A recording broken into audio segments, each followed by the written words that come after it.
नमस्कार मित्रांनो, जय शिवराय, जय शंभूराजे। मी सह्याद्रीपुत्र विशाल जुंगरे माझ्याकडून तुम्हाला आणि तुमच्या परिवाराला गुढीपाडवा आणि हिंदू नवीन वर्षाच्या हार्दिक शुभेच्छा। आजचा जो व्हिडिओ असणार आहे तो व्हिडिओ आपण गुढीपाडवा सण कसा साजरा केला त्याबद्दलचा असणार आहे। त्यामुळे क्षणाचाही विलंब न करता सुरुवात करूया आपल्या व्हिडिओला। सकाळी लवकर उठून अंघोळ केल्यावरती चेहरा तेजस्वी करण्यासाठी मी नेहमीप्रमाणे कपाळावरती चंद्रकोर लावली।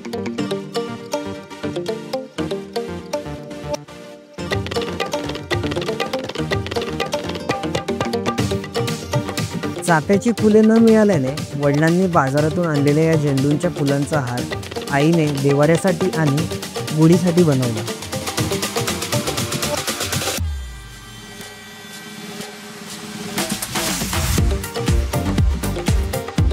मग हा बनवलेला हार मी देवाऱ्याला लावून घेतला। ज्या पाटावरती गुढी उभारायची होती त्या पाटावरती मग आईने रांगोळी काढून घेतली आणि त्यावरती फुलांच्या पाकळ्या लावून पाट पूर्णपणे सजवून घेतला।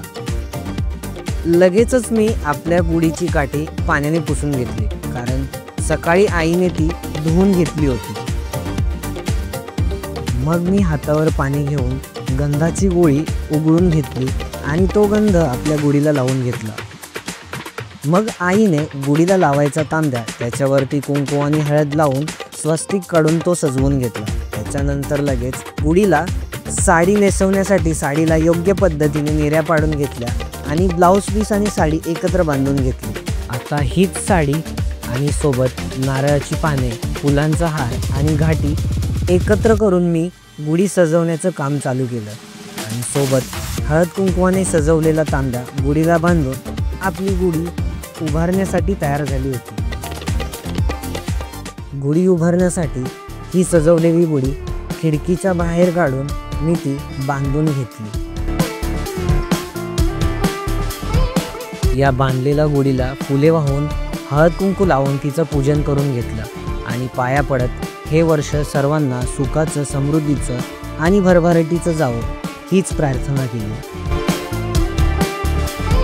सोबतच आपल्या महाराष्ट्राचे आराध्य दैवत छत्रपती शिवाजी महाराजांना फुले वाहून आशीर्वाद घेतले। आता घरातील सर्व लोकांनी गुढीचं पूजन करून घेतलं।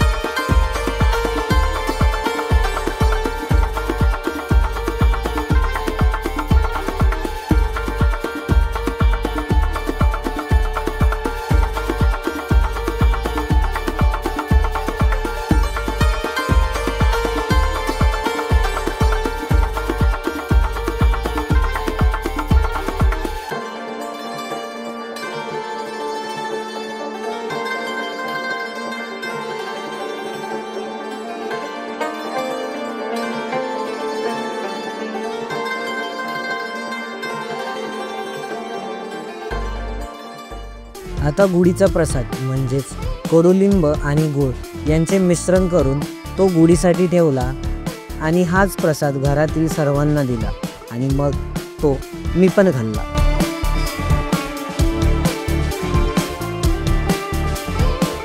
काही वेळानंतर मग आईने बनवलेल्या पुरणपोळीचा नैवेद्य गुढीला दाखवला आणि सोबतच देवाऱ्यातल्या देवांना दाखवला।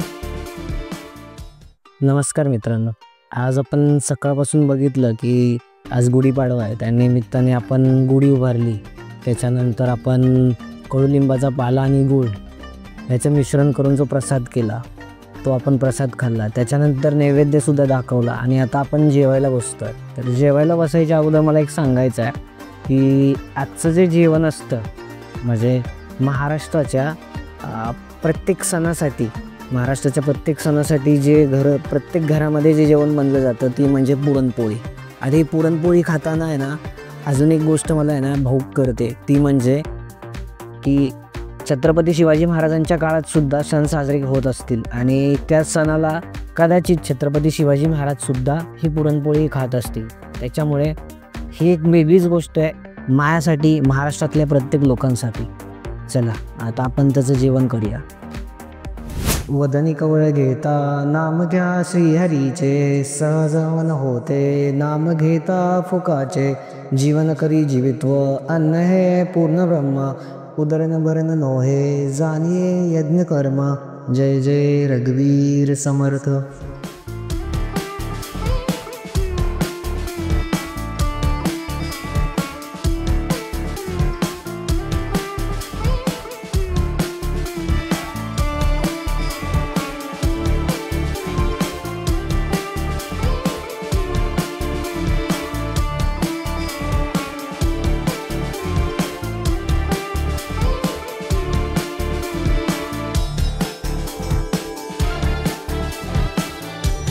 गुढीपाडव्यानिमित्त बनवलेला हा छोटासा ब्लॉग नक्कीच तुम्हाला आवडला असेल अशी मी आशा करतो. व्हिडिओ जर आवडला असेल तर त्याला लाईक करा, कमेंट करा, मित्रांसोबत शेअर करा आणि आपल्या या चॅनलला सबस्क्राईब करायला विसरू नका. लवकरच भेटूया अशाच नवीन एका व्हिडिओमध्ये. तुर्तास धन्यवाद.